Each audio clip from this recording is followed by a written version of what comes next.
Hello everyone and welcome to episode 16 of Pillars of Eternity. Welcome back. And also I forgot to open a door last time when we finished up talking to the acolyte. So I went back and opened it to shorten our travel down, up and down between the two. So yeah, that's where we are. We have a few new quests. These are the 3 new ones that just appeared in our quest book after talking to the acolyte.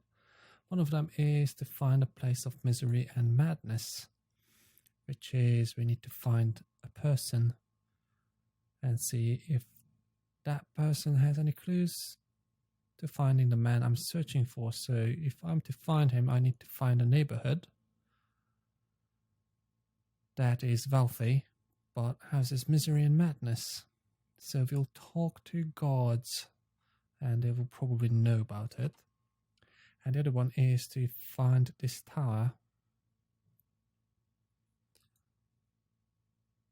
So, which is near an ancient tower in a neighborhood filled with rundown estates. So we will talk to the Justicars and see if they know about anything like that. And then there's this one, which is Defiance Village, which we will do a bit later. Let's just do this. A moment, please. I feel I should explain myself. Yes. Let's talk to Aloth. About my episode in the catacombs. There's something I should have told you earlier. Okay, so tell me now. He claps his hands together, slowly massaging a knuckle with his thumb. I meant no harm. I thought I could keep it to myself, that when we resolve the matter of your soul, we would also address my problem. I also have an awakened soul. But unlike yours, mine is a presence that shares my senses and my skin, making herself manifest at the most unwelcome times. Interesting. He closes his eyes and grits his teeth. His lips quiver and twitch with the vestiges of some internal debate. Several seconds later, he opens his eyes again. They are watery and bloodshot. I'm sorry. I've tried to learn to control Isilmir. I've gotten stronger, but so has she.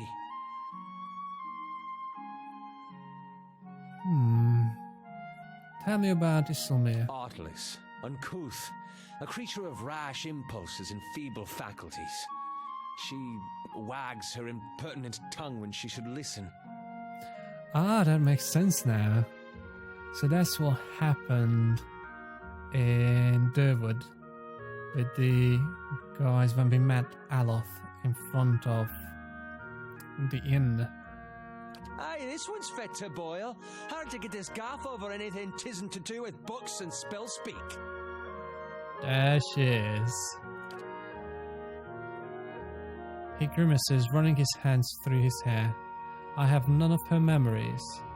Barrow spared me that much.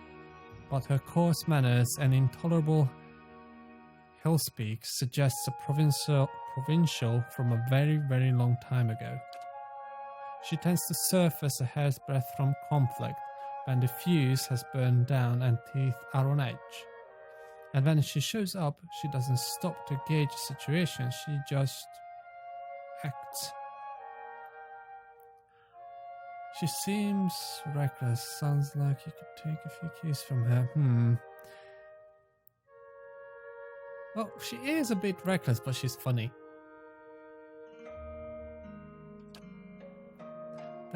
That's it, exactly. You record the way she goaded those villagers in Gilded Vale. Oh, yes, it's Gilded Vale. It was Gilded Vale. She doesn't think, and she doesn't back down. And trying to suppress that has been my problem for years. Why didn't you say something sooner? I learned to keep her a secret a very long time ago. Those with awakened souls are shunned, mistrusted. And after your experience with Meerwald, I'm certain you can see why. You need to be careful. I know, but is this going to be a problem? Merely an annoyance. Although, He lowers his voice and clasps his hands behind his back. Minute twitches and spasms along his arms betray his fidgeting. Defiance Bay is said to have an entire institution dedicated to the study and cure of soul-related ailments. Since our journeys have already brought us to the city, perhaps we could speak with someone there.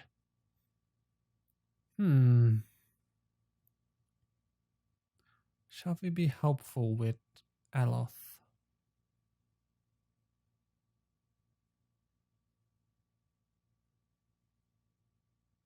Well, we'll see. I can't make any promises. Of course.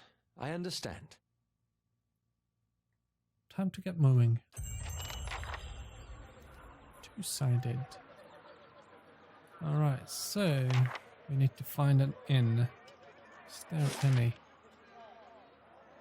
Our Embassy, Crucible Keep, Ducal Palace, Heritage Hill, Mordred's Gift, and Brackenbury. Commoner? Jiska.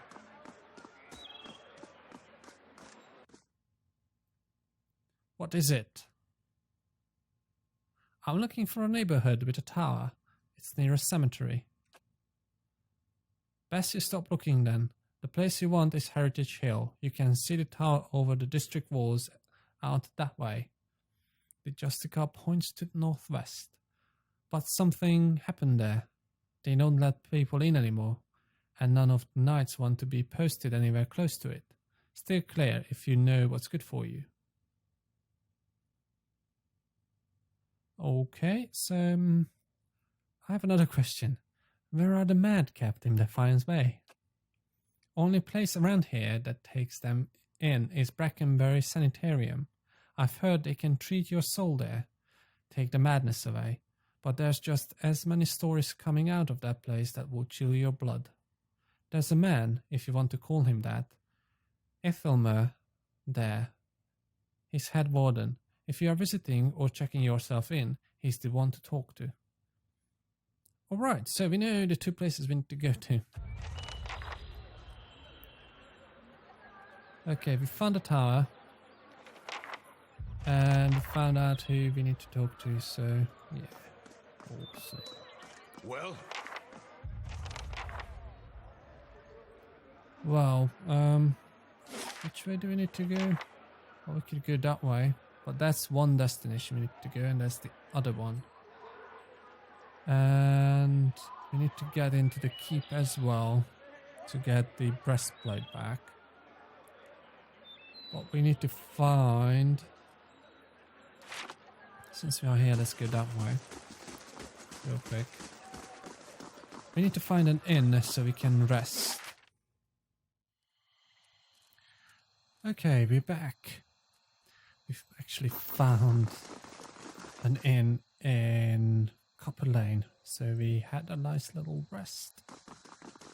And now we see what we need to do to get in there. So that's where we're going to head to right now.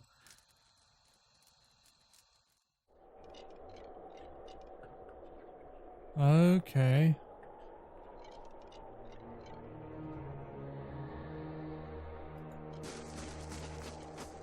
Want to go in?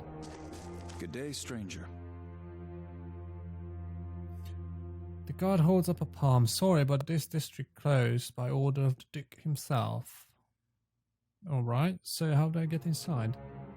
Trust me, you don't want to, the guard shrugs, but if you were really set on seeing this for yourself, I suppose you'd have to get permission from Whaler at the keep in First Fires.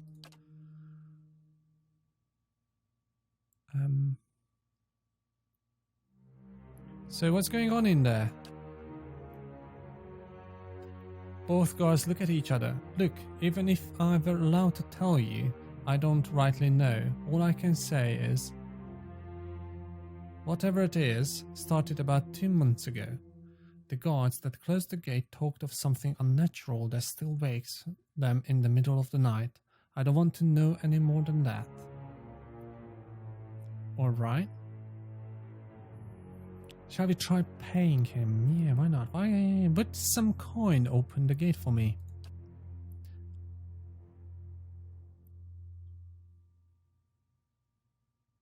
The guards glance at each other. Look, we could get in a lot of trouble for this. But then, it's not like you could make things worse in there. You hand us 1,000 pans, and I'll open the gate and then look the other way, and don't bother trying to bargain us down. That money will make sure our families are okay if we are found out. I don't want to pay 1,000 coppers.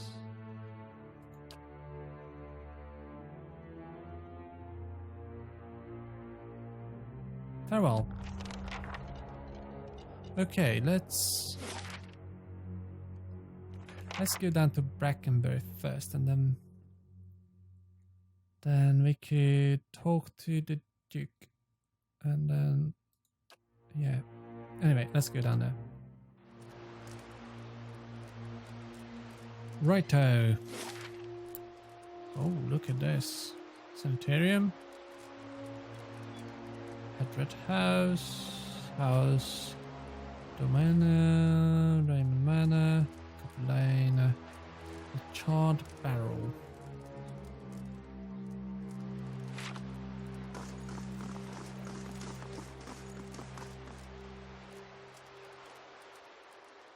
The woman's upset in a book, muttering softly as she reads. Hello. Hello. A woman stands in the shade of the garden, muttering to herself.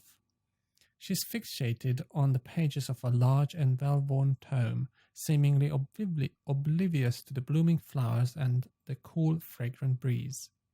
She only looks up when your shadow crosses her page. Do you mind? I'm rather busy. What are you busy with? She snaps her book shut. I'm studying soul attachment. We all know that souls move into people at birth and out of them at death, but we still have a lot of questions about what makes them stick, so to speak. What do you mean about making them stick? She brushes a stray flock from her forehead. Souls power bodies and give their tissues life, but only when they are firmly attached. It's separation that leads to a whole spate of soul-related ailments, including the hollowbone. But if we understood how to reattach souls, we could all end Raedwyn's legacy, maybe even conquer death. Ow. Wow. She scratches behind her ear. That's the theory anyway. Unfortunately, I don't have all the research I need to put it into place.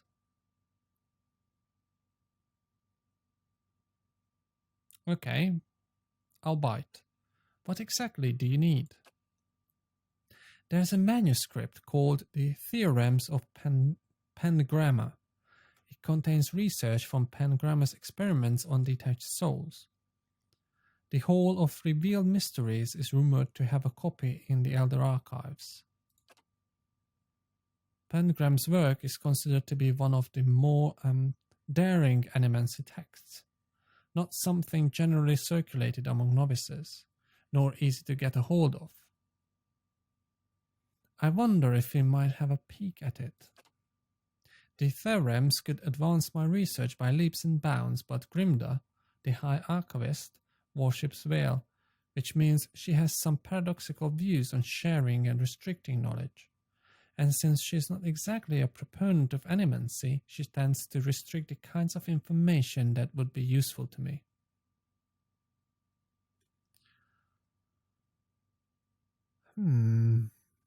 Maybe she could be persuaded. You're welcome to try, but you wouldn't be the first. Anyway, I should probably get back to my work. I'll leave you alone for a while. Another quest. Oh. So this is where the laboratory is. Right. I entered the Brackenbury Sanitarium according to Heilig. Mordred keeps everything of value in a trunk in his laboratory. He's given me a key to open it. Yes, that's one. Was this the one? No, not the tower. And we need to speak to the head warden here, so we have 2 things to do. Where could the laboratory be? Slow and silent.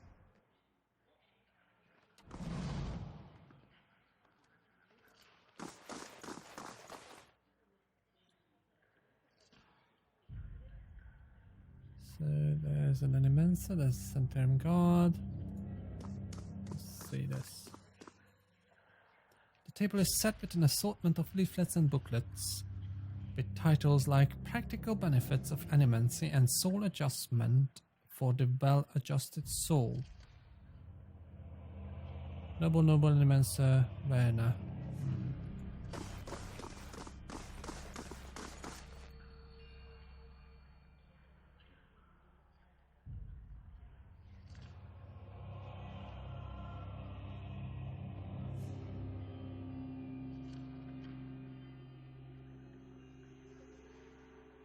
What?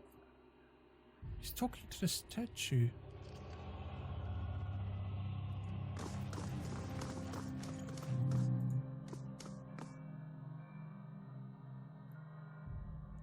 Head Warden Ethelmer, a well-maintained statue of a middle-aged man, presides over the room, looking down unblinking over the bustle of harried academics pestered by the hopeful desperate.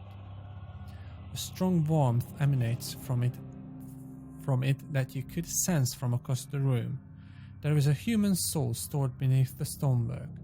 You feel its attention turned towards you. It has been some time since a watcher graced these halls. His voice echoes deeply, rumbling the floor beneath you. I'm envious of your natural insights, traveler. I can only imagine how it might have helped my work in life. Now, what is it that has brought you to my Sanitarium?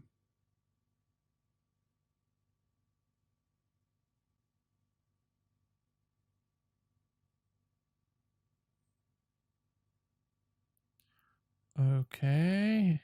I'm looking for an animancer named Mordred. Mordred, of course. You will find him downstairs in the first room on the right. Okay. Does anyone here know anything about awakenings? There's an animancer on the lower floor who came all the way from Revuat to study them. Take the stairs down and look for Balasage. Okay, so there are 2 people we might be able to talk to. Why would I say you have a member of the Laden Key in your midst?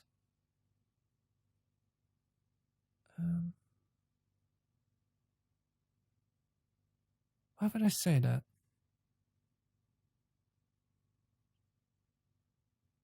I'm curious as to how you've come to be in your present state. In the statue, you mean? Well, he laughed. I was old, and it seemed wrong to me, a lifetime spent in the pursuit of discovery, only to lose it all in death. Somewhere, someday, I would wake up in a new body, none the wiser, and pursue a different course entirely, all that experience wasted. If we are ever to unearth the principles behind our existence, it will be in spite of our condition. If the time of that, I'm quite sure. To live on as part of something I helped build seemed to me a better legacy than what nature had in store. The transfer itself was quite simple as our techniques go, and for that I'm grateful. Playing with souls is far easier to accept when they are not your own. I do miss being able to take an active role in the scholarly efforts here. Now and again one of our animancers will humor me and consult over some problem, but they are jealous breed and are too often afraid to collaborate. If you are considering it yourself, I can tell you that it isn't for the easily bored. Interesting. Farewell. Addendum to Two-Sided.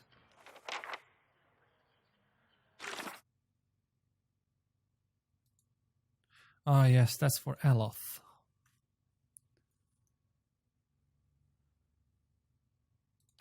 But I'm not sure if I want to ask. about, or tell him about the laden key. How do you do? But let's try it. You may have a member of the laden key in your midst. Aethelmer groans, and the stone around him shudders. I could have done without hearing that today. Many have their intrusions been into our affairs. Of course, one can seldom be certain whether they've meddled or whether calamity has struck on its own, but a few of their less skilled infiltrators have been exposed from time to time. They are a perpetual nuisance. Once again, I'm reminded of how envious I am of your gifts. I suspect they would be of some use in verifying one's identity. You are at odds with the laden key as well, I take it.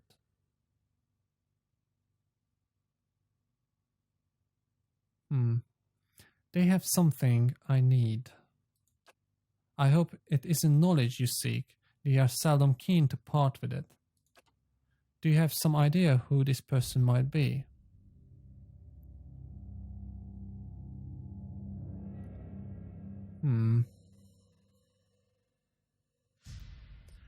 I think it would be unwise to consider anyone above suspicion. Very well. In that case, I would recommend you speak first with our resident animancers. They have frequent interactions with both patients and colleagues. You'll find them up here or in their offices downstairs. You will report anything suspicious to me immediately. This is my only request. Okay. That's not too bad. Is that an animancer?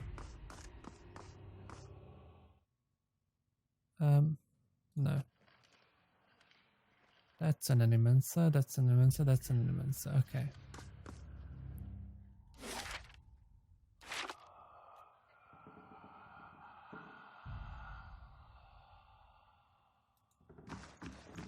I'm not sure if I like these noises. Okay, what's that? First door to the right or the left? I don't remember. Let's try the left first. Okay, this is the other one we need to talk to. Okay, let's talk to Belisage. Gods keep you. Okay. A woman paces back and forth, her feet crunching on the soft red carpet. She gestures and mumbles to herself, shaking her head as she pores over pages of notes. She almost walks into you. Ekosi, here I am, looking so hard for answers in my research that I do not see the kith standing in front of me. What can I do? I'm looking for an expert on awakenings. She laughs bitterly. That would be me, though the lack of research subjects had made me more of an expert in counting floorboards. I would like to transfer Animancer's success in buttressing pre-awakened souls to soothing those whose souls have already awakened, but I need subjects, and most of the patients here are too broken to produce reliable results. It is a tragedy to have come so far for nothing. Well, you are in luck. I have a volunteer. She springs to the balls of her feet, beaming. Glad, who is it? Aloth's lips curl into frown. I don't know about this. She grins more broadly still. Don't be silly. The process is perfectly harmless. All you must do is stand in that cage. I beg your pardon? I jest. You Adrians are so uptight. I do not even know what that thing is used for. It belongs to the last occupant of this office, I think. Now they upgrade him to a cell. I jest. She rubs her hands together, getting down to business. So, I need you to sit here. She takes Aloth by the shoulders and steers him to the couch. And try to relax. But don't try too hard, then you will not be relaxing. Indeed. His eyes are humorless. And you must also wear these, a little cold, but The copper will help conduct your essence. The animancer fastens thick copper bands to Aloth's forehead and wrists. As she jackets them tighter, his face twitches with suppressed irritation. Now, I will examine your soul through my scope. She reaches onto her desk and produces a long, chambered tube. Knobs, dials, and small toothed wheels run along the side of the device. It is fitted with adder lenses cut to different thickness and concavities. By manipulating them, I find the angles and densities that will allow me to track the anomalies in your soul. That's interesting. How exciting! I never seen that sort of thing performed. Kana peers at the device with interest. It seems suitably complicated. Does this mean we'll get to talk to Isilmir more? I like that lady. I know you do. She raises a finger. But first, we must find this cunning interloper. You will answer some personal questions while I make adjustments. Don't worry, I'm sure we won't hear any of it. Aloth squirms on the couch. Very well. She holds the scope to her eye and flicks a knob. To begin, tell me something personal. Something from a time before your awakening. There's nothing to tell. I was just a normal child living in the Sixth Wood. He looks to you, his face is set in a frown, but the rigid lines of apprehension show through nevertheless.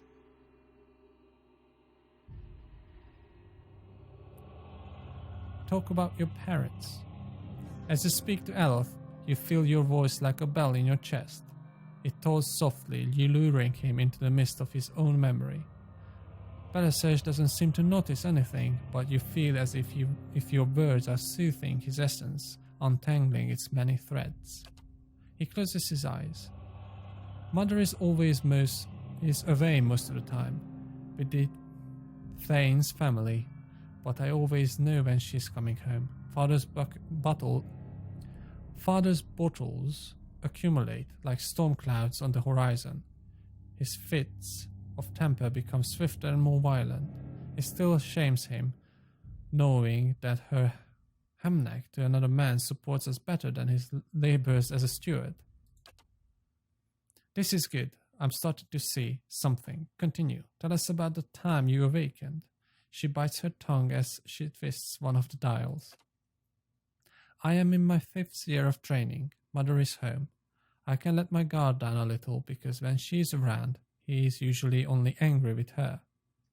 But he has heard that I have had trouble casting missiles, that my flame shields are unstable.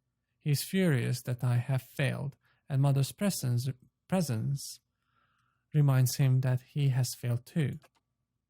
The first blow takes me by surprise. One moment I am sweeping the kitchen. The next I am sprawled on the ground, stupidly looking at flecks of my blood on the towel. His boots, glistening with fresh polish, thud across the floor. He kicks me in the stomach, and I curl up to shield my vitals. But it's pointless. Protecting one thing only leaves something else exposed. Still huddled on the ground, I retreat as fast as I can. I retreat until the vision of the kitchen and my own trembling knees is nothing but a pinprick against the field of black. His jaw locks and his eyes twitch beneath their lids. But the jaw. Belisage furiously cranks the knobs along her scope. He's hypnotized himself with his old memory. You've got to bring him out of it, quickly. I almost have it. Let's squeeze Aloth's hand. You're safe. Everything's fine. Aloth's eyes snap open, but the expression you see in them isn't his. He's now safe when I hop up on him. Belisage sucks a deep breath through her teeth. That's it. I'm seeing a shift in his essence, something spreading and congealing. She glances at you over the scope. Keep talking. He seems to respond to you. What brought you here? Cracking bones and voices high in air. That warm molasses feeling that creeps down your gut when crisis is nigh. Bad fact though, we have flares of a totally distinct essence. She jots shorthand notes onto a page next to her and turns one clicking knob of her scope. Now try to get the two of them talking. We are talking to Isilmir, so Isilmir, tell Aloth why you have awakened. Why, he's the one needed me. Hiding in his own bone bag like a turtle in his shell. Aloth's face twists in fury. I never turned it over to you. Good, yes, very good. She rests from her scribbling only to make another adjustment to her scope. I can now see two separate patterns of essence. Where he ebbs, the other flows. It's as if the awakened soul fills the spaces that he leaves empty.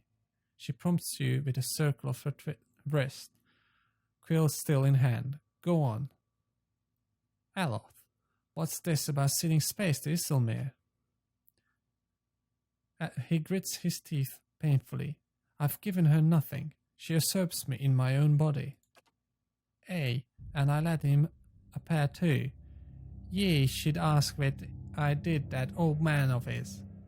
How the last time he laid a hand on us. I brack it in 3 places. Aloth's head jerks to the side. That wasn't your decision. It's never been your decision. Nay, it was awakening, but now I'm stuck with ye, and damned if I let ye neighing drag us both through this copper. Oh god. Very good. She lowers her scope and consults her notes. I think I've finally got something we can work with. I've tracked Isilmir's essence through the exchange. She had a particularly high density index during the most heated portions of their argument, and her essence seemed to localize most clearly in the lower portion of the subject's left ribcage. That's right, around the spleen, which of course means that she is triggered by black bile. No doubt the subject's characteristic melancholy is to blame. Aloth blinks back at you, and in the midst of his perturbation, you are not quite sure who's looking out of his eyes. That's utter horseshit. Sagani's eyes are wide and innocent. It does seem as though she got one thing right. She glares at him. Yes, never mind my years of training. I suppose you have a better explanation? I don't want anything removed, though.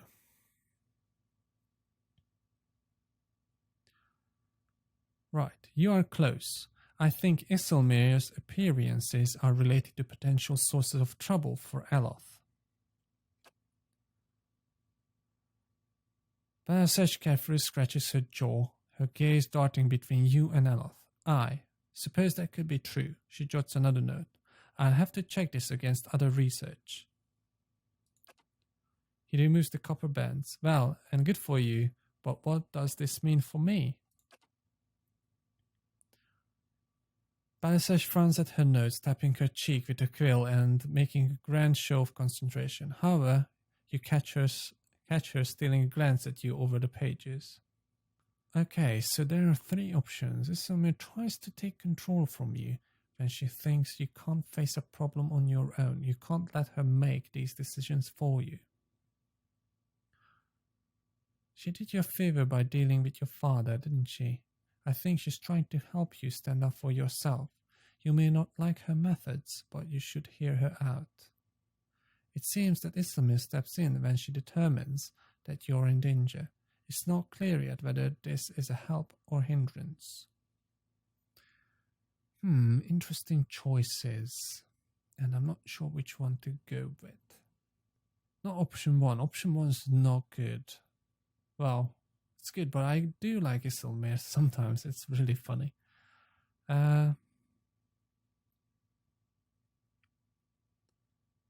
She did you a favor you might not like, but you should hear her out. That's interesting. It seems that Isilmir steps in when she determines that you are in danger. It's not clear yet whether she's... I think option 2. And you guys can let me know down in the comments if you agree with me or not, but we're going to go with option 2. If you had to listen to her half as much as I do, you wouldn't say that. He scolds, but you notice something thoughtful in his frown. I've got a lot to process. Regardless, thank you for your help, Mortarion. He does not look at Belisage. She sets her notes on her desk and returns to her scope. Well, I hope this has been as useful to you as it has been to me. I finally have material worth publishing. You'll be the toast of Rever Fentre Aloth. His grimace melts into a crooked smile. Advancing the right-wise principles of animancy. Just what you've always wanted. As you turn to leave, you catch a darting movement out of the corner of your eye. Belisage is humming to herself, still occupied with her scope, but Aloth is holding her notes. He's just about to tug them into his cloak when he catches you watching. He holds a finger to his lips, his eyes wide and ignoring. Please, I don't want my personal information published like this, especially not after her nonsense. We will be honest. No.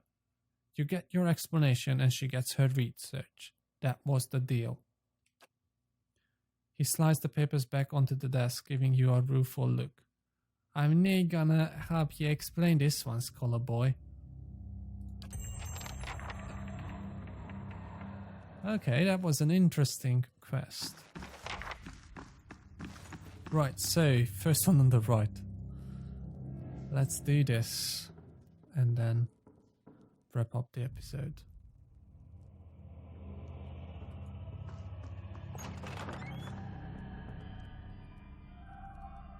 So this is Mordred and this is his chest. Let's talk to him.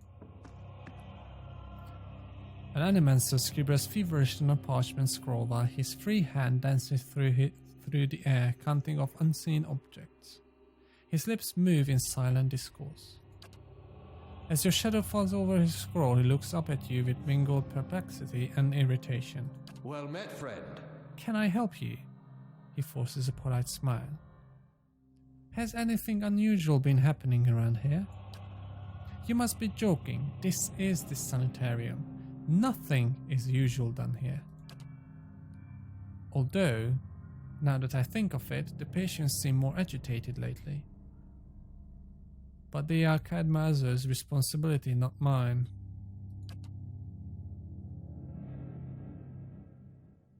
Then, if there's nothing else... Well, there is one more thing. Does the name Heilig mean anything to you? Heilig, is a colleague of mine. He was primarily a necromancer, but he was involved in animancy too. He worked at the Sanitarium for several years. I dare say everyone here has heard of him. He clears his throat. He left his post recently. I believe he was seeking new opportunities in the Valiant Republics. He leans forward. The advances they are making in animancy really are quite remarkable. Surely you've heard? Perhaps you haven't? I've heard... no. Do you know a woman named Rowena? No, I don't get out of the Sanitarium much.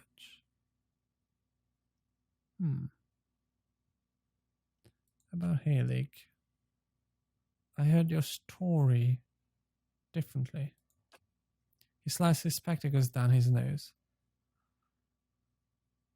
Just what are you insinuating? If this is your idea of a joke, I assure you it's in very poor taste. Right, so you didn't sink a blade into his chest and dump him in the catacombs? He'll be relieved to hear it. The guy pales. How could you? He sighs and runs a hand over his head. Very well, yes, I killed him. I killed that beast because nobody else had the spine for it. He was a madman.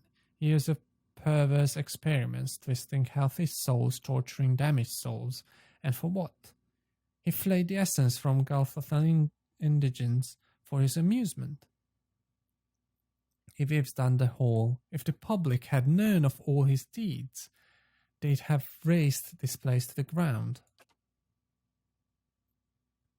He jabs his finger on the desk. He used the sanitarium to disguise his own sick proclivities.